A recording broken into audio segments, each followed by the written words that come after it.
আসসালামু আলাইকুম রহমতুল্লাহি ওবারাকাতুহ। কেমন আছেন আপনারা সবাই? আশা করি আপনারা সকলেই আল্লাহ তাআলার রহমতে খুবই ভালো আছেন। আজ আমি আপনাদের নিকট খুব ইন্টারেস্টিং একটি ভিডিও নিয়ে হাজির হয়ে গেলাম। আজকের এই ভিডিওটি হলো WGP এই মিনি ইউপিএসটির সম্পর্কে।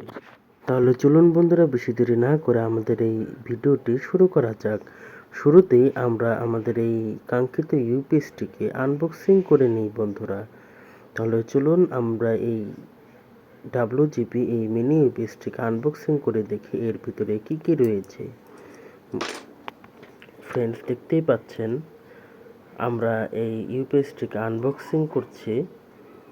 আমরা আনবক্সিং করার জন্য একটি নাইফ নিয়ে নিয়েছি বন্ধুরা।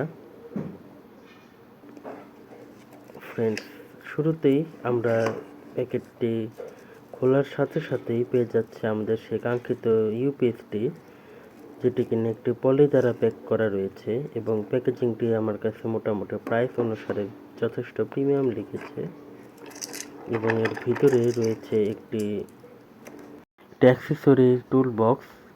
এই টুল বক্সটির ভিতরে বেশ কিছু পোর্টস অ্যান্ড প্লাগ রয়েছে ফ্রেন্ডস, এবং এই পোর্টস অ্যান্ড প্লাগসগুলোকে ফ্রেন্ডস আপনারা আপনাদের প্রয়োজন অনুসারে ব্যবহার করতে পারবেন।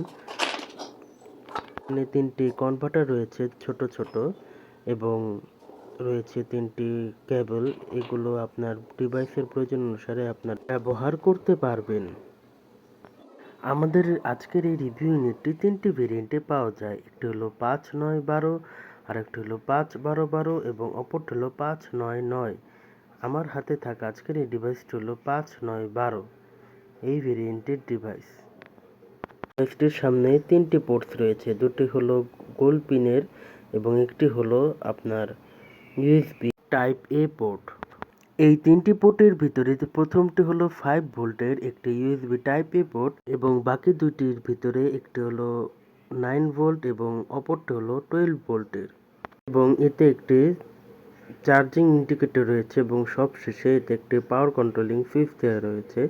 এবং এর পাশে যে কেবলটি রয়েছে, প্লাগটি রয়েছে, এটি হলো চার্জ ইনপুটের জন্য পাওয়ার ইনপুটের প্লাগ। আমাদের আজকের এই মিনি ইউপিএসটিতে ইনপুট পাওয়ার হিসেবে 12 ভোল্ট 2 এম্পিয়ারের একটি অ্যাডাপ্টার ব্যবহার করতে হবে। অনেক ইউটিউবাররাই তাদের কন্টেন্টে বলেছিল যে এটি অনুর বা রাউটারের 12 ভোল্ট অ্যাডাপ্টার দিয়ে চলবে, কিন্তু সাধারণত অনু বা রাউটারের যে 12 ভোল্ট অ্যাডাপ্টারগুলো থাকে সেগুলো 12 ভোল্ট 2 এম্পিয়ার হয় না, অর্থাৎ অ্যাডাপ্টারের অ্যাম্পিয়ার কম থাকে, সাধারণত 1 এম্পিয়ারের কাছাকাছি থাকে, যেগুলো কিনা এই ডিভাইসটিকে চালানোর জন্য যথেষ্ট নয়। এবং আমার ডিভাইসটির ক্ষেত্রে আমি ওই অ্যাডাপ্টার দিয়ে আমার অনুর অ্যাডাপ্টার দিয়ে লাইন দিয়েছিলাম, সেক্ষেত্রে আমার ডিভাইসটি চার্জই হয়নি। পরবর্তীতে আমাকে 300 টাকা দিয়ে একটা অ্যাডাপ্টার কিনতে হয়েছে। তো যাই হোক বন্ধুরা, এর সাথে একটি 12 ভোল্ট 2 এম্পিয়ারের একটি অ্যাডাপ্টার ব্যবহার করতে হবে। এটাই হচ্ছে মূলত রিকোয়ারমেন্ট।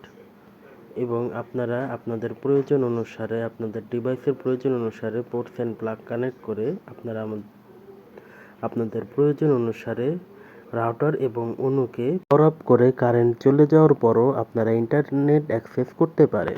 অনু এবং রাউটারের সাথে ব্যবহার করার পাশাপাশি কখনো আপনারা যদি ট্যুরে বের হন, সেই ক্ষেত্রে আপনারা এই ডিভাইসটিকে মোবাইলের পাওয়ার ব্যাংক হিসেবেও ব্যবহার করতে পারবেন, কেননা এই ডিভাইসটির সাইজ যথেষ্ট ছোট হওয়ার দরুন এই ডিভাইসটিকে পাওয়ার ব্যাংক হিসেবেও ব্যবহার করা যায়। আমাদের আজকের হাতে থাকা এই ডিভাইসটির চার্জিং ব্যাকআপ সম্পর্কে যদি বলি, তাহলে এই ডিভাইসটি থেকে আমি দীর্ঘ 7 থেকে 8 ঘন্টার মতো একটি ব্যাকআপ পেয়েছি। তবে আপনার ক্ষেত্রে এই ব্যাকআপ টাইমটা কিছুটা কম বেশি হলেও হতে পারে, কেননা এর ব্যাকআপ টাইমটা পুরোটাই ডিপেন্ড করছে আপনি এতে কী পরিমাণ লোড ব্যবহার করছেন তার উপর। এবং আমাদের আজকের এই ডিভাইসটিতে থাকছে 8800 মিলি অ্যাম্পিয়ারের একটি বড়সড় ব্যাটারি। আমাদের আজকের এই ডিভাইসটির প্রাইস হলো মাত্র 1500 টাকা, এবং এই ডিভাইসটিকে আপনারা চাইলে আপনাদের এলাকার নিকটস্থ কোনো একটি ভালো রেপুটেটেড কম্পিউটার শপ থেকে সংগ্রহ করতে পারেন। সো ফ্রেন্ডস, আজ এই পর্যন্তই। দেখা হবে নতুন কোনো একটি ইন্টারেস্টিং ভিডিওতে।